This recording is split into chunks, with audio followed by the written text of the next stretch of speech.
Hey, y'all, and welcome to Monday Night's Treasure Vortex with Gypsy Jules from YouTube's Zero Discrimination, as well as her website, gypsydigs.com, and myself, Amanda Digger Degaz, found on all social medias as Digger Degaz. Hey, Gypsy, we're going to come right into it. How are you doing this evening? Hey, I am here. I called Amanda earlier today, just kind of an unexpected thing today, and ended up getting up at 4. Well, I was awake at 4 a.m. this morning and took a little road trip for a filming gig. And, whew, um, so I've detected the last 3 days I'm a little sore.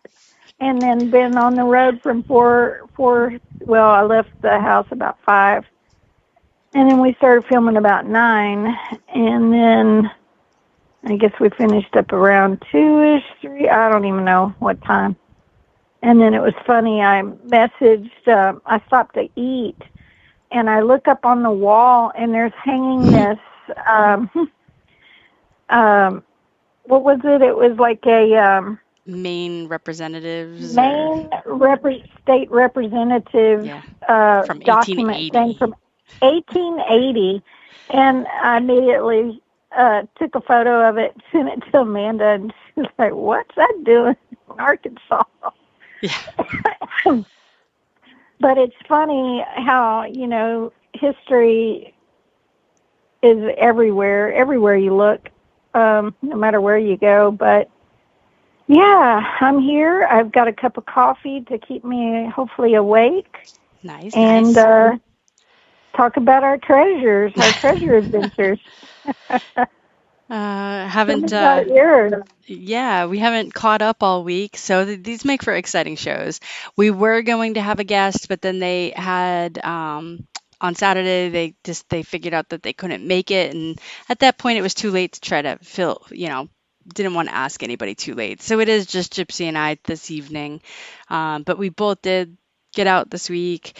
I got out in the river and in the creek and in another river.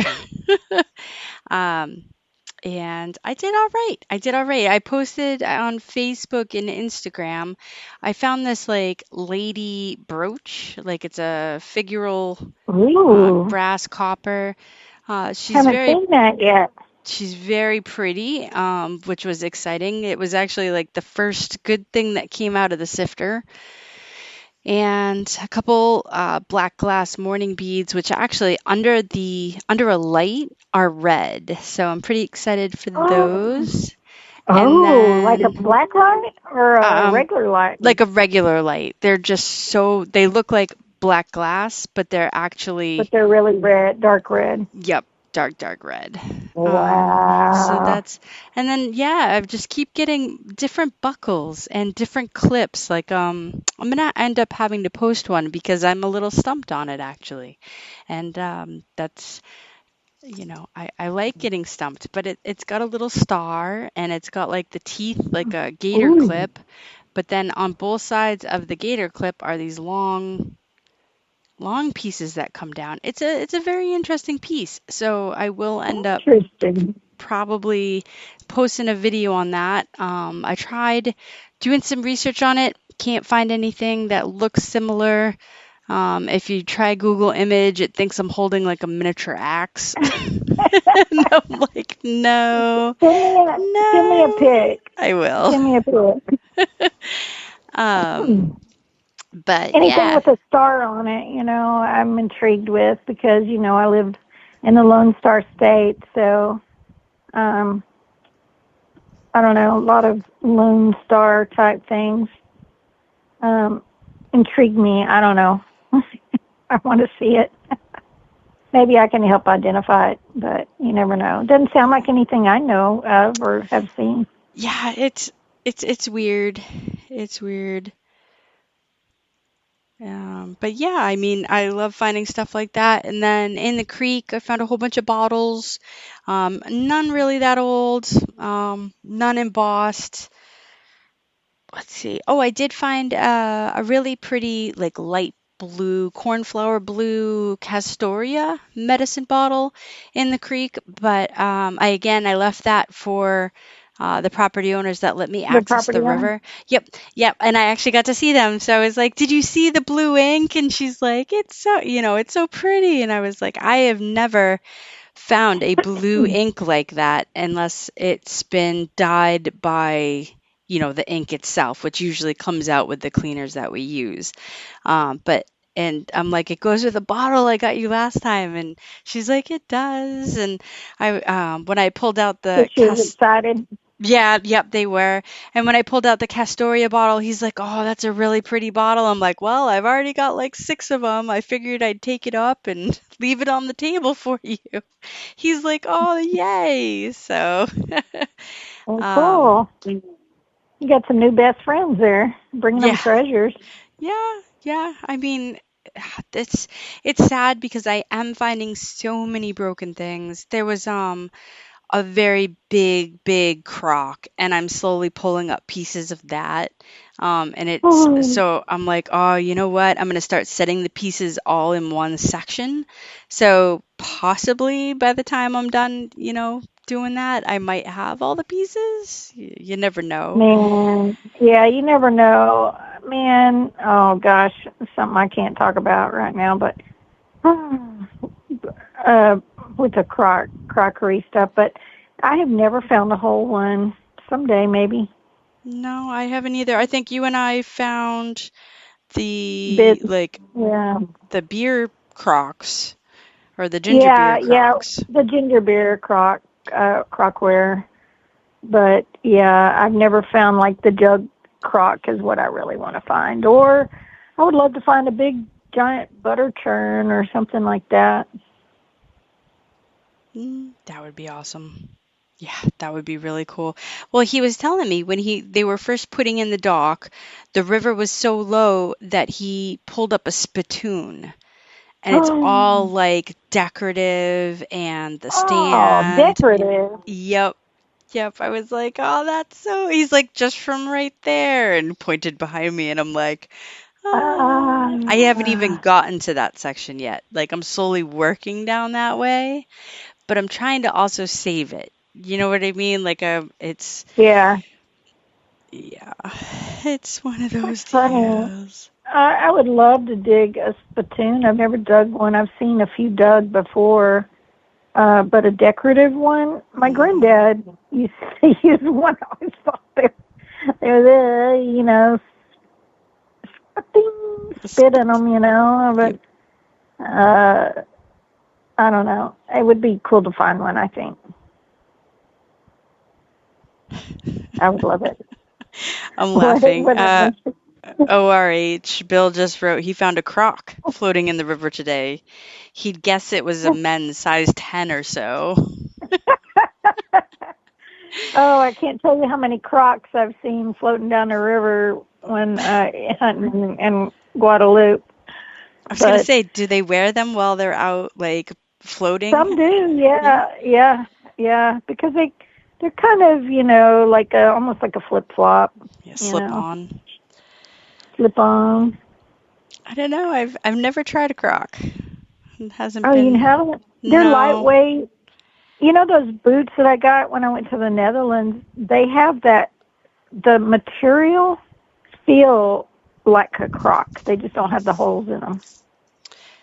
So Yeah. No, I do. very lightweight. I wear water shoes that have a pretty good thick base when I'm in the river um, with the sifter. If I'm in the creek, I'm wearing my tall boots. Mhm. And then mudlarking, I wear the boots as well. I thought about doing the mud shoes, but if the mud gives way, um, and I don't have a boot to kind of go, bye boot, bye. It would take me with it. So Mm, right. Oh man, people just have no clue the dangers and the things we go through. Mm. last week we were talking about leeches, and now we're talking about crocs, but not those kind of crocs. Yeah. Uh, It's funny but though. I'm So sure there's a lot of in people that encounter them. yeah, the not I, thank gosh. And I was actually yesterday looking for the snake. Remember, I had found that big snake in the Yeah, creek. I kept my eyes open for him.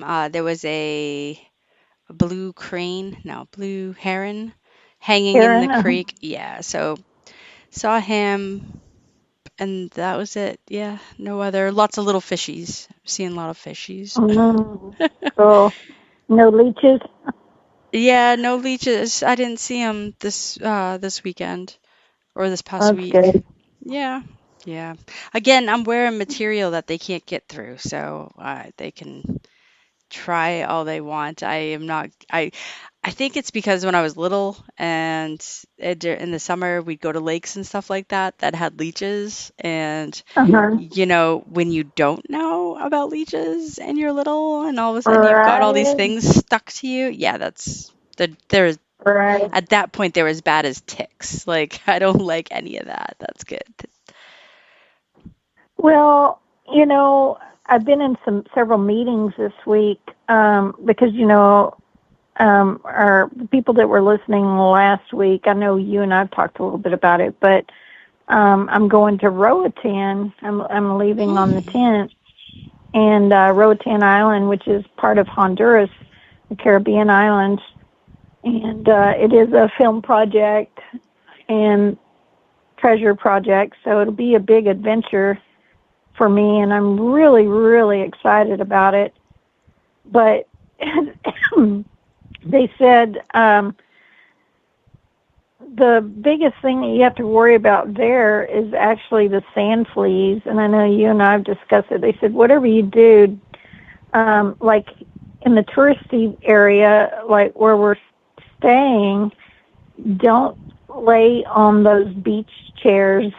Stay there, those with the umbrella and all that. They said don't lay on them because then you end up with the sand fleas and stuff. They just like, and we're talking about what really are sand fleas, Are they like a beach chigger? I would say so. Yeah. That's what I would guess. Kind of like a chigger. I'm used to chiggers, in Texas. I remember the first time I got chiggers, I was fishing with my grandparents, and I remember I had shorts on, and oh my gosh, itching and itching and itching, and my grandmother put like clear fingernail polish over my little whatever things. It was miserable. But I've got all kinds of natural like type itch stuff now that I can bring with me. But packing for that trip is going to be way different because I'm going to need some beach stuff, but most of our stuff will all be on land. And I don't know how much of it will maybe be in part of a cave. So I'm kind of like, I gave